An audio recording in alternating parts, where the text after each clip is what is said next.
masuk apa tuh Albert? Monggo, monggo. Mengenai yang perpuluhan Bang. Ya. Ya kan ada di Maleakhi 3 itu memang perjanjian lama. Ya. Ayat 10 betul itu.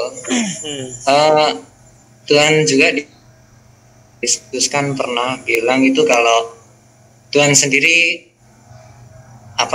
memang sedang berkarya di perjanjian baru, tapi Tuhan Yesus juga tidak melepaskan apa-apa yang ada pada perjanjian lama juga, seperti tata peraturan ketetapannya mengenai perpuluhan itu.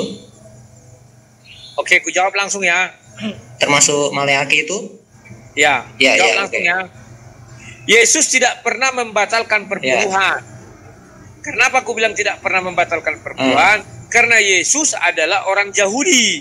Tetapi Yesus tidak pernah mewajibkan perpuluhan kepada orang di luar Yahudi. Nah, ketika Yesus bicara kepada ahli Taurat dan Farisi, di mana dikatakan satu bagian kau kerjakan, satu bagian lagi tidak, harus dua-duanya kerjakan. Orang itu kan orang Yahudi, Farisi dan ahli Taurat itu.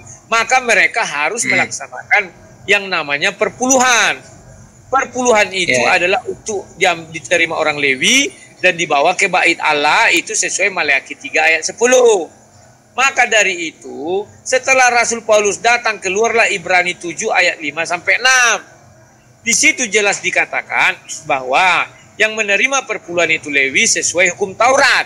Artinya tidak ada dibatalkan hukum Taurat, tetapi harus Lewi menerima. Karena hukum Taurat itu menetapkan Lewilah penerima perpuluhan. Sesudah itu dibuat lagi di situ, ada seorang yang bukan Lewi. Dia menerima perpuluhan, siapa namanya? Melkisedek.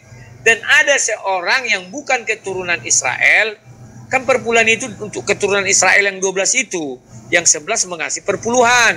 Nah, ada seorang yang bukan keturunan dari 11 orang itu memberi perpuluhan. Siapa namanya? Itulah si Abraham. Paham ya? Nah, jadi bahwa perpuluhan itu kalau kita tidak Yahudi tidak bisa kita lakukan. Kita sama dengan mencuri kemuliaan Melkisedek dan mengambil kemuliaan Abraham.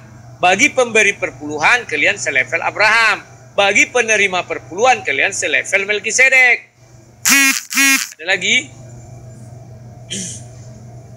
Oke. Ya, terima kasih Bang. Itu aja. Thank you.